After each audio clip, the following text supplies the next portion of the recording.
Hi everyone, welcome back to my craft channel. I haven't been doing a lot of crafts, as you know, but a lot of people have requested me to get back and doing arts and crafts.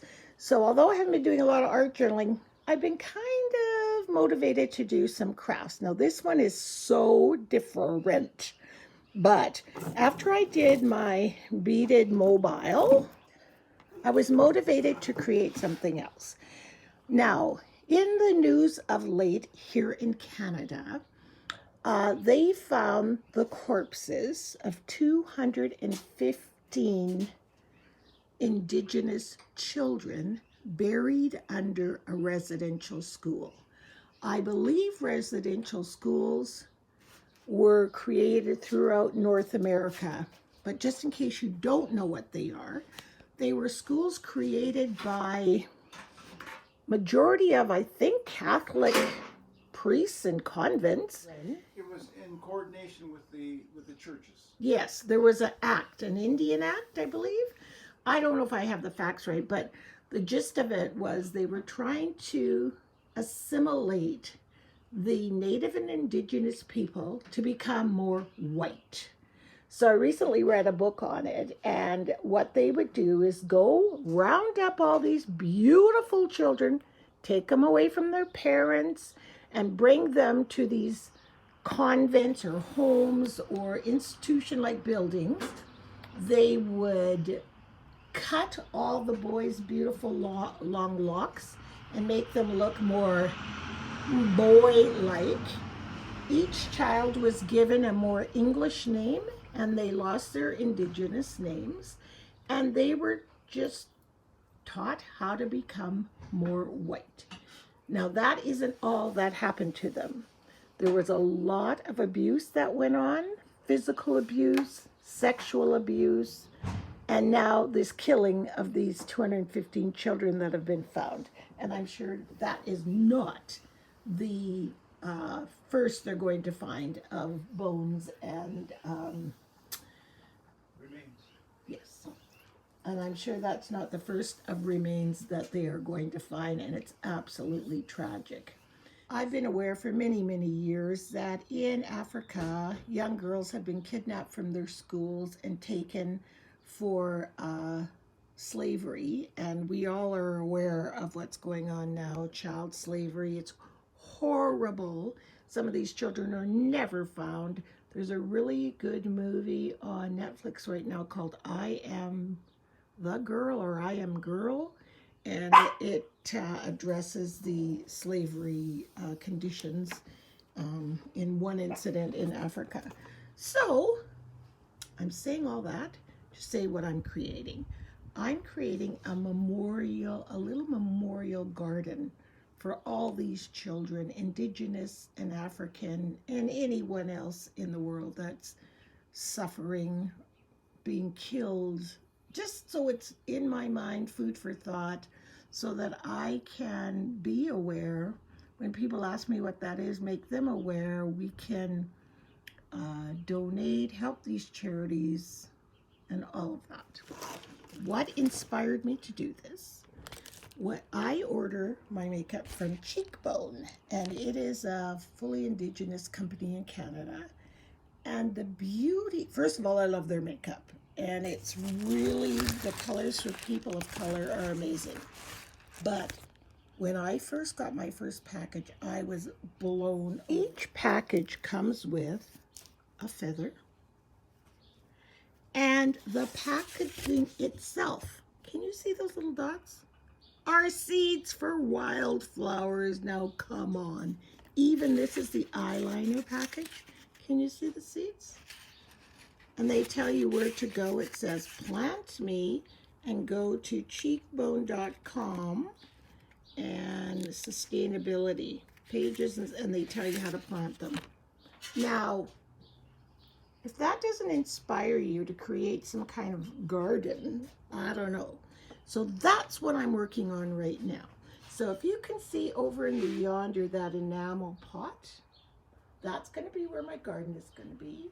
And I wanted to create some kind of a mobile type thing. So I'm going to, I've got some wood here. I've got 2 pieces of Y branches like this, and then one straight across. So each one of these will stick in the ground, kind of like a high jump. And then one across, and the one across, which is this guy here, it's just straight across. I'm gonna hang ribbons from them using a lark's head knot. And I'm in my garage, by the way. Richard's cleaning out the garage, and I'm in here sitting with him while I'm doing this.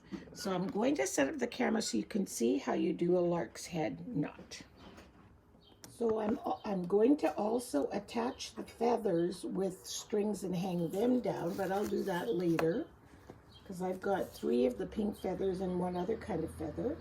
And then my ribbon colors are taken after the colors of Africa.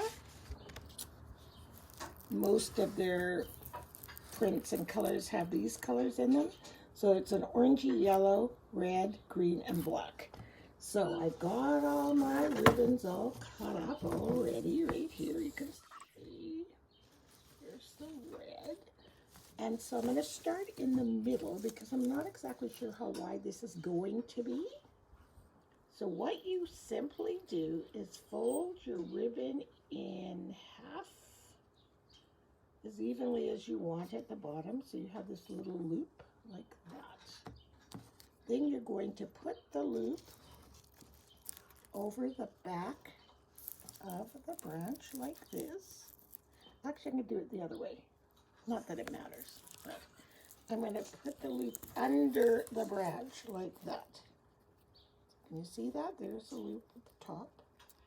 Then I'm simply going to take both pieces of ribbon and pull them through. And it's going to look like that. Hanging down like that. So I don't know how long I want it to be or how wide this whole thing is going to be. I'm just going to move this over that little knot of wood. So, okay, I'll do it again. There, you can see it was over that knot, and I moved it over. So let's take a different color. Let's take green. And we're going to slip it under. Like so. Grab the loop. And then just stick the ends through the loop. And you can go under or over, but whatever you do, just stay the same. Don't switch it up in the middle because it won't hang properly. So this is looking like it's going to hang this way. It wants to go that way. I'm turning it around. And then you just tighten it up and it's going to look like that. So now that beautiful African ribbon I was showing you, that really thick one, like this, what I did is I cut it up in 3s so it was thinner. So it was almost the same length as the ribbon that I'm using. So I'm just gonna hook it on, just like that. Pull it through. Same thing. And I'm just gonna carry on in this fashion. So when you're deciding to make some kind of a ribbon stick ornament like this, try to create some kind of a pattern. So I went with the African sort of kente cloth in black, green, gold, and red, and I kept repeating that. And then at the bottom, I'm going to trim them all. I'm not sure if I want them all one length or different lengths or some kind of design like going into a point from one end to the other. I'm not sure yet, but see, and then I'm going to intersperse. I only have 4 feathers, so I'm going to intersperse them in between once I get all my ribbons done. So in order to make this vintage base in my garden, we place some rocks on the bottom and then some cedar plank on top so the water will drain. This way this will keep the roots from drowning. And then put our dirt in and then plant the seeds. Okay, so unfortunately I had to trim my ribbons, give them a real haircut, because look, the pot was like right there, and if the flowers grow, it would have been too long, but it looks really pretty. It's right here on the end of our front yard garden, so all those garden boxes will be vegetables. Cherry tree. Something smells so incredibly gorgeous right now. I don't know what it is, but oh, it smells so pretty. So that's where it's going to be. So now I'm going to go ahead, and I checked out on their website how to plant these. It's pretty darn easy. Put in pot, cover with dirt, water, and that's it. So I've got quite a bit of packaging here. 3 postcards and 3 containers. So let's get to work. Put it in the dirt. It's kind of weird, isn't it? It's wildflowers. They don't need to go deep. Because I've got 3 of these, Richard.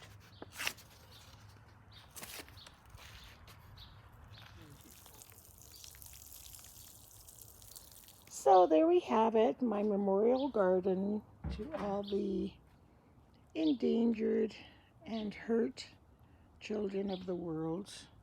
Every time I go by it, I will think of it and think of what I can do and how I can donate to different organizations.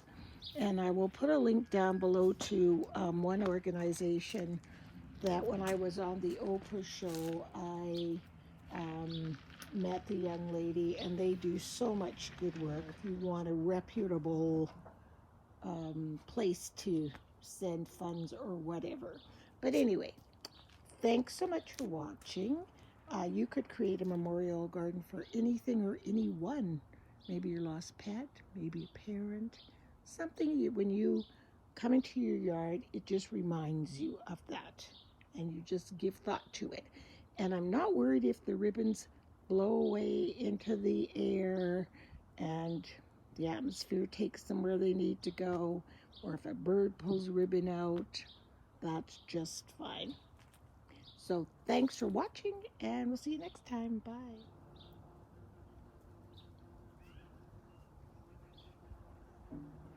To bless my little secret garden in remembrance of all the sweet souls who've lost their life or are still missing. Palo Santo stick, and I will leave that incense burning.